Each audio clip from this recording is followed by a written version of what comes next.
So, part two of the episode of Hobo Hero here. Uh, Again, and earlier on I was talking about dealing with my wife's family, the culture, how like it's required that the Thai female, supports everybody. She makes money and she's got to literally give away all the money. The reason why I have such angst versus the culture like that is because it's destructive. It's counterintuitive. It has no room for growth, especially financially. There's no room for growth whatsoever. And it keeps poor people poor. And not only does it happen in Thailand, it happens here in America too. We have a lot of people in the ghetto that do the same dumb stuff. All right? Stupid stuff. And there is no, they're conditioned just to be poor because of ridiculous decisions, piss poor decisions, no planning, no foresight of the future. And I was like that too. I was born and raised in North Carolina, raised on a country farm, raised to be very liberal, raised to vote Democrat, raised to, just accept what you have, don't do any more than that, And I had hard-working grandparents, but when I got back to, Massachusetts and lived with my mom, the culture was different. Living in projects, everybody was just more or less just like finding, their only way was to find ways to get over on the man, to get over. Whether it was like public housing, food stamps. At the time there was food stamp. Now there's a card, but before, back in the days, it was a food stamp. Eating government cheese and government aid, government assistance. Filing for anything, any handout, any government handout, and not realizing that that was a trap. That was literally designed to keep you where you need to be, there in the hood, there in the ghetto, with no forward mobility. A lot of my associates, did the bare minimum and just sold drugs underneath the table. And it boggled my mind that I can go to any hood, any ghetto, any projects right now in America, and you could test my theory right now. I challenge anybody who says I'm wrong. Go to any projects. I guarantee you're going to find a vehicle that's worth more than $50,000. You're going to find at least 2 Mercedes-Benz, probably a couple BMWs. You're going to find some Acras. You're going to find some Mazda, high-class Mazdas. You're probably going to find a Lexus. You're going to find all types of luxury vehicles. This is in the projects. This is in government housing where it's supposed to be subsidized, where people are not supposed to be able to can't make it on their own, so they need the government to help them out a little bit. You can go inside those apartments and you're going to find large screens, TVs. You're going to find, multiple game consoles, designer clothes, $100 to $200 worth of, sneakers, the latest fashions, and everybody's like, I'm getting over it. This is what I do. The man owes, and this is reparations. No, it's not. You're falling into a trap. Actually, I'm just starting to rain hard. I'm gonna jump into my vehicle right quick so we can continue our conversation here. And when I was young, I didn't know anything about that because we in the hood never had any kind of financial education. I didn't know what a credit score was. I heard about a credit score, but I didn't know how important a credit score was. And just the simple fact that, back then when I went to school and went to college, they were, I think the tuition was like $5,000, $6,000 a semester. And I was under the impression that, after 7 years, if you default on a loan, it's forgiven. Everything's forgiven after 7 years. It erases. So I'm like, it didn't matter if I took out credit cards and spent, and because I had no intention of paying them back, because I was conditioned to just spend the money. Don't worry about it, because if you don't pay after 7 years, everything is forgiven. It's wiped off your report. And that didn't affect me until I got with my first wife, and then eventually before we got married and dealing with all the debt and stuff, she's like, and she even told me, she's like, we are not getting married until you clear your debt. You got, because back then my credit score was like in the 400, so like something abysmal. She's like, you need to get your debt cleared. You need to bring up your credit score, and then we can get married. My wife's smart. My wife, ex-wife, I could say a whole lot about her, but you know, she was financially literate. She helped me gain financial literacy, and you know, taught me like, this is what you need. This is what has to happen. You know, get your credit score up. Then you can apply for loans. Because when I started applying for loan, they were like, no way, I'm not giving you a loan. You are a credit risk. You don't pay nobody back. You're awful. You're an awful individual.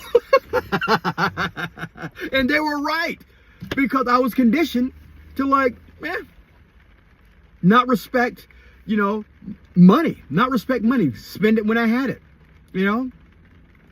I would cover my bills and then blow the rest. I was living from paycheck to paycheck, and not because I had to live paycheck to paycheck, because I was young. I had no responsibilities. And then once, like I said, we got married and I started having children, and then reality kicked in. I'm like, I'm more responsible for myself. I'm not responsible for myself any longer. I'm responsible for another individual, and I need to like change my evil ways. I had a come to Jesus moment. You know, it took me a while to get there with that come to Jesus moment with my financial situation, but my wife and, you know, having children and, you know, saying like, we need a better life, and I can't do it with your irresponsible financial management. That's a good way of putting it. And going back to Thailand, going back to her family, you know, her mother, I don't hate her, but I don't like her. Because her mother is a bad person. And I know this is YouTube, and I know she probably is going to be mad that I said this on YouTube. But she's a bad person, and this is why I say so. Now, maybe I'm going to tell you the story, and you can form up your own opinions. But this is the story. So, once I found out that, you know, she has some debt occurred due to her mother, I was like, okay, so you have your mortgage, that's regular debt, but now you have debt through your mother. And this debt caused through her mother was because her mother literally took loans out in her name. And I didn't know how this was possible, that, you know, somebody can like take somebody's information and do it. But apparently in Thailand, you can just take your daughter's ID and just take loans out and say, oh, my daughter will pay you back. Without her knowing. And that's what I was told. She ended up selling my wife's motorbike to cover off some debt to the Thai gangsters. She also, well, actually, she racked up debt with these gangsters. Now, I'm assuming these debts are because she's either borrowing money from them for some reason, or she has a gambling problem. I'm going to go with number 2. Yeah, I'm going to go with number 2. That she probably has a gambling problem. Because that's a big thing over in Thailand, gambling. Because I can't see any reason why you would need to borrow from gangsters. For what? I mean, like, she really has no expenses. Like, her husband is working hard to be in debt because his wife has no financial discipline whatsoever. She loves money, and she loves spending it just fast. She pee it away. It's just as fast as you get it, it's gone.